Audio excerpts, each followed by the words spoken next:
Hi guys, welcome to my curling your hair with a flat iron tutorial. So I would like to start with the products that I use in my hair. My hair is a couple days old right now and there's already product in it, so I won't be applying any extra hairspray, but if your hair is clean when you are starting, you will want to be using some hairspray. I'll go over that later. So let's start with the products I use after I get out of the shower. When my hair is towel dried, I get most of the moisture out with my towel, and I have like a towel head wrap.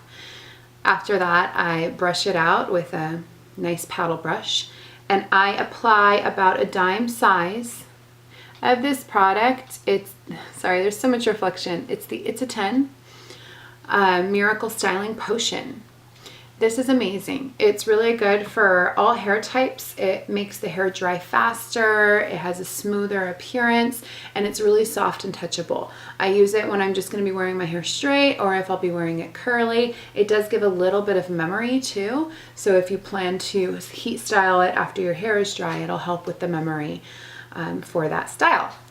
Now, the second product that I apply when my hair is wet is I spray Paul Mitchell Heat Seal. I spray that all over my head, and then after that I run a brush through my wet hair and I blow dry. I just use my fingers to blow dry my hair because no matter what I do personally, I can't get my hair smooth, sleek, and straight unless I use a curling iron or flat iron. So when I'm drying it, I try not to waste too much time on brushes pulling it straight. I just get it dry, and I do tend to blow dry up at an angle so that I can have some volume here without having to use volumizing products. Once my hair is dry, and let's just assume it's flat ironed and I wore it straight for a day, then the next day I'll probably wear it with flat iron curls. So what I like to do when I am doing my flat iron curls on clean, dry hair, I will take a medium hold hairspray. You can use any hairspray as long as it says that it is medium hold. Reason being, you don't want to use a firm hold because that can really damage your hair going over it with a hot iron. The medium hold is a little less sticky. It's a little bit lighter product, obviously a lighter hold, and it's not going to damage your hair as much. So I like to use the Big Sexy Hair Spray and Play. It's a volumizing hairspray with a medium hold. And what I do, I'm just going to mimic, I do a light spritz on the section I'm about to curl, and then I take a comb or a brush and I comb that out because it'll be a little bit crunchy. And then my next step, I have the Croc Classic by Therma-Ion. And this is a really great flat iron. It's about an inch wide. Or inch and a quarter wide. So it's a little bit flatter and bigger than most people's irons, or skinnier. You can curl your hair with either type of flat iron. If you have like one of the old school Hot Tools that's super thick, that's probably not going to work. But this one, it will work. This is what I curl my hair with. So what I like to do, a tip that I learned back in beauty school, and I see this mistake a lot of people make, it's very common, is they'll curl this way. And if you notice, the plates, the open end of the plates are pointed up. So then what happens, especially if you have long hair, is the hair gets stuck down in the hinges down here and it can get ripped out and it's just a mess. So what I want you to get in the habit of doing is, it's kind of hard to do and it's a little bit uncomfortable, but I promise it only takes a couple minutes. You're going to drag it across your face. You're going to have this cord in your way. I'm probably going to be out of focus because of that. But you're going to have the prongs pointed down, and you start up at the top here. And I like to twist away from the face. And the important thing with flat iron curls is to try to keep the flat iron moving. Try not to stop, and because then you can get like creases and bends in it, and then it just looks gross. So another important tip is, don't touch the curl while it's still hot. Just let it cool down on its own. Once it comes to room temperature, that means that the curl has set. And just to give you a little bit of chemistry, when we heat up the hair, the hydrogen bonds are broken, and when the hair cools down to room temperature, the hydrogen bond has been reset. So once that hydrogen bond is set, you can run your fingers through it and it'll bounce right back. It may loosen up a little bit over the day, and you know, being outside and the moisture in the air, that'll break some of the hydrogen bonds a little bit, which will cause it to loosen up, but that's okay because I typically do it a little bit tighter. I will say that the bigger sections you take, the bigger curl you're gonna get. So underneath, I kind of take bigger, thicker sections simply because I don't really care a whole lot what it looks like underneath because I wear it all down. But I will take, usually on my heavier side of my part, I have more hair on this side because I part over to the side here. I'll usually split this up into 3 to 4 sections going that way. I mean, it's pretty relaxed. I just kind of do what I feel that day. And I will take, as I get to the top, like a big section like this and curl it. And then I'll take a smaller one. Just to, it depends the look you're going for. If I'm going for more of like a natural beachy look, then having different sized curls will make it look more natural. When I get to the back here, especially in the crown area, I think it's really important to start like right close to the scalp and get a good bend right there because it's going to give you some volume.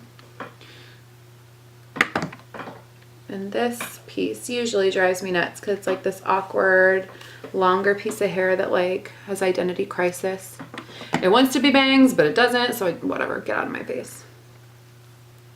So now the top, this is where it's a little more important because this is what everybody's going to see. So I tend to do these ones tighter, and when I say that, curling tighter, what I'm talking about is I turn immediately and I just keep turning the flat iron.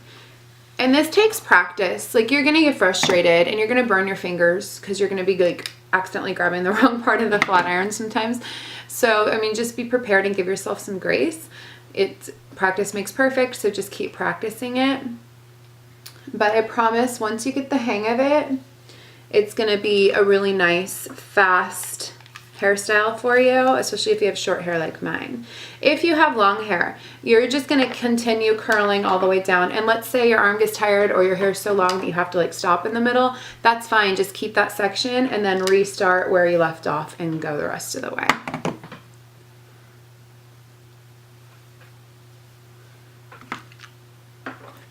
Do this one here. So I'm letting those set, right? Now when I get to this side, this can be a little bit tricky because you almost have to become a little bit of a contortionist. Remember, we want the prongs facing down, and you might find yourself forgetting that tip and you'll like realize the mistake as you're curling the hair and you're like getting your other hair stuck. I will show you. I mean, if your hair is short like mine, you can get away, and I probably did it in the last side of my head, with having the prongs facing up if your hair is short enough. But I feel like it gives a different curl. It doesn't look as structured to me. I just don't like it as much. And I will recommend that you curl away from your face, always. Your hair naturally, you'll be brushing it away from your face and tucking it behind your ears and running your fingers through it away from your face. So don't fight the direction. If you'd curled it all towards your face, you're gonna like get tangled up. So if it's already curled away from your face, you can run your fingers through it. And now that this side is like cool to room temperature and set, I can run my, see this is just a little bit warm. I can run my fingers through it. It's touchable. There, it's good. And because we sprayed the hairspray before and heated up the hairspray and curled it and let it set, we don't need to spray any more hairspray. Don't. It'll make your hair sticky, it will weigh it down, and it will cause your hair to go flat if you put too much hairspray. So the more hairspray isn't going to hold your hair better. The important thing with curling is spraying something with memory in your hair before you curl. That's it. If I have some days, like I'll notice if I'm doing a lot of heat styling, the ends will be real dry and sad. I actually have another product I really like, and it's also by It's a 10, and it's the Blow Dry Miracle Split End Mender. Obviously, this isn't going to mend a split end because there's nothing in the world that will mend split ends, but it will smooth them out. So this is like an oil mist. So you want to spray really far from your head and just kind of, I like to make a little cloud. It smells heavenly. and it just gives that dryness that maybe your hair had. It gives it some health, a little bit of like a healing oil mist, and it gives a little texture too. You need to be very, very careful not to overuse it though, because it will make your hair oily because it's an oil. So be very careful with that. Okay, and that's really all there is to flat iron curls. If you have more questions, please, please comment and ask me. If you're shy, you can send me a message to my inbox because I do check that as well. I'm going to put in the info of this video links to all of the products that I've used, but I will say that these professional styling products you can find in most professional salons. That's it for today. Thank you so much for tuning in, and I hope this video helped you. Bye!